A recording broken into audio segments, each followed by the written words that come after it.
여러분 안녕하십니까?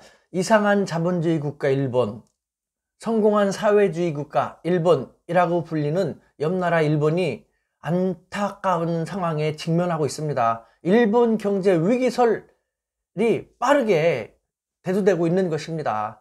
대단히 속상하지 않을 수 없습니다. 네, 하지만 아베 총리가 이뤄낸 사필기정이라는 생각도 지울 수 없습니다.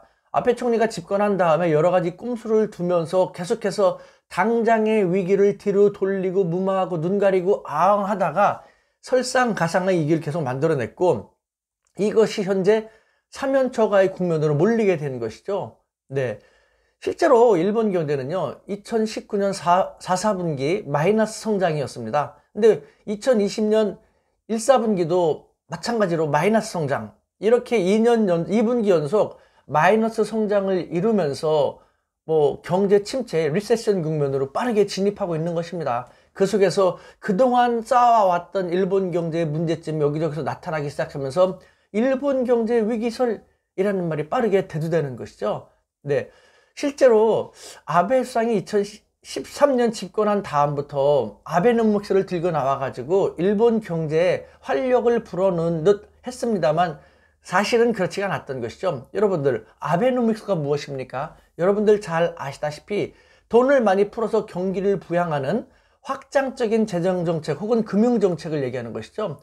돈이 갑자기 많이 풀리니까 경제 성장이 잘 되는 듯한 착각에 빠지기 쉬운 것이죠. 그래서 집권 초기에는 돈을 계속 많이 풀다 보니까 성장률이 올라가는 듯한 모습을 보였습니다. 하지만 그것은 다 재정적인 부담이라든가 금융정책의 효율성을 떨어뜨리는 대단히 좋지 못한, 당장의 위기를 뒤로 많이 돌리는 정말 좋지 못한 그런 방법이었던 것이죠. 이렇게 아베노믹스를 썼다고 해가지고 일본 경제가 그렇다고 과연 얼만큼 성장했나요? 그것도 아닙니다. 실제로요, 아베 정권이 집권하기 전인 1994년에서 2012년 동안 일본 경제는 연평균 0.8% 성장했습니다. 그런데 아베가 집권한 다음에 이 7년, 즉 2013년부터 2019년까지는요 경제 성장했다 하더라도 1%, 1.0%에 불과합니다. 아주 미미한 차이밖에 없었는데 돈을 많이 돌게끔 초창기에 많이 함으로써 국민들을, 일본 사회를 착각하게 만들었던 것이죠. 하지만 아무리 여러 가지 꼼수를 써서 이와 같이 눈 가리고 아웅하듯 해왔었지만 워낙 좋지 않았던 일본 경제의 기초체력, 또 근본적인 문제가 많았지 않습니까? 그것은 건드리지 않고 계속해서 다른 식으로, 마치 몸이 아픈 사람한테, 진통이 심한 사람한테 마약이라든가 몰핀을 주사해가지고 그 순간만을 모면하는 듯한 그런 식으로 써왔던, 정말 안 좋은 거지 않습니까? 그와 같은 상태 속에서 자연재해가 겹치고 해외 경기도 부진해지고 급기야 코로나19까지 덮치게 되니 일본 경제는 넉다운 될 수밖에 없는 그런 상황에 이르게 된 것이죠. 그런데도 불구하고 아베 총리는 아직도 눈 가리고 아웅을 그만두지 않고 있습니다. 실제로 일본의 중앙은행은요 아직도 주가 지수를 방어하기 위해서 적극 나서고 있습니다. 일본의 주식시장이 일반적인 자본주의 국가의 그것과 계속해서 좀 다른 모습으로 변질되어 가고 있는데요. 일반적인 자본주의 시장과 자본주의 국가가 많이 다른 모습으로 변질되어 가고 있다고 말씀드렸습니다. 그런데요, 처음부터 일본은 일본 특유의 자본주의를 갖고 있었습니다. 다른 나라의 자본주의하고 상당히 많이 달랐던 것이죠. 그 덕에 일본이 2차 대전 패전 후에 20년 만에 OECD 경제협력개발기구에 가입할 정도로 급속도로 성장한 그런 좋은 측면도 없지는 않았습니다. 하지만 일본 특유의 자본주의 때문에 일본 경제가 점점 힘들어지고, 이것을 어느 정도 현재에 맞게끔 업그레이드 시킨다라든가 업데이트 시키지 않는다면은 일본 경제는 계속해서 더 힘들어질 수밖에 없다는 그런 말씀을 드릴 수밖에 없는 것입니다. 자, 그렇다면은 여러분들, 사실 우리가 자본주의 하는데 국가들마다 조금씩 다른 모습을 띠고 있다는 건 아실 겁니다. 예를 들면은 미국식 자본주의라는 것은 자유주의 성격이 상당히 강하죠. 그래서 분배보다는 효율을 중시하는 특징이 있죠. 여기에 비해서 유럽식 자본주의는 사회주의적인 성격이 강하죠. 그래서 사회보장 제도가 다른 지역보다는 훨씬 더 강화되어 있죠. 그러다 보니까 복지병에 자주 노출되기도 하는 것이 유럽식 자본주의의 특징인 것이죠. 자, 일본식 자본주의는요, 개인보다는 단체라든가 사회를 중시하는 특징이 강하죠. 전체주의적인 특징이 강하다는 것입니다.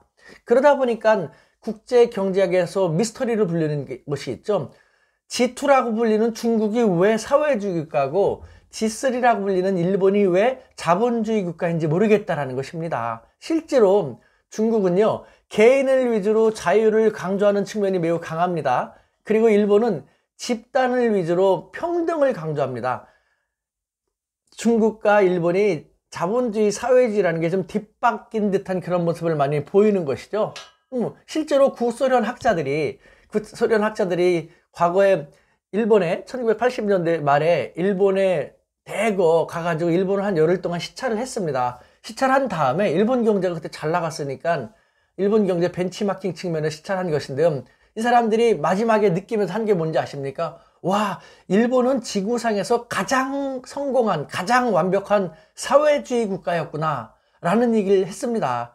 뿐만 아니라 영국의 주간지 이코노미스트지는요, 1979년에 유럽 EC2원의 비밀 리포트를 인용해서 다음과 같이 보도했습니다. 일본이라는 나라는요, 그리고 일본 사람들은요, 토끼 우리 속에 다닥다닥 붙어 살면서도 불만 없이 주어진 일만 묵묵히 하는 일벌레들 같다라는, 일본의 기업은 마치 가정과도 같다. 사장은 아버지로서 모든 사원들을 가족처럼 돌봐주고 모든 사원들은 가족의 구성원처럼 무엇보다도 자기 자신보다 기업을 위해서, 사회를 위해서 먼저 하는 것이 일본이다. 정말 사회주의 국가 일본이다 라는 얘기도 했습니다. 이와 같은 사회 분위기 속에서 일본식 자본주의가 계속 그 특징을 배태되면서 지금까지는 잘 일본 경제를 발전시키는 데 도움이 되어 왔습니다만, 특히 1990년서부터 빠르게 진행되는 글로벌리제이션, 세계화 속에서 일본식 자본주의가 힘을 잃게 되는 모습을 보이게 된 것이죠. 다음 시간에는요, 2번에 걸쳐서 일본식 자본주의 특징, 어떤 장점이 있고 현재는 어떤 문제점이 있는가, 일본이 이것을 건드리지 않는 한 발전하기 쉽지 않다, 그 점에 대해서 간단히 알아보도록 하겠습니다. 참고로 제 책 졸점 한중일 힘의 대전환에 그와 같은 것을 많이 적어놨기 때문에 여러분들이 한번 미리 보시면 좋을 것 같습니다. 네, 일본 잘 되길 바랍니다. 이 나라지 않습니까? 우리 대한민국은 더 잘 될 것입니다. 파이팅!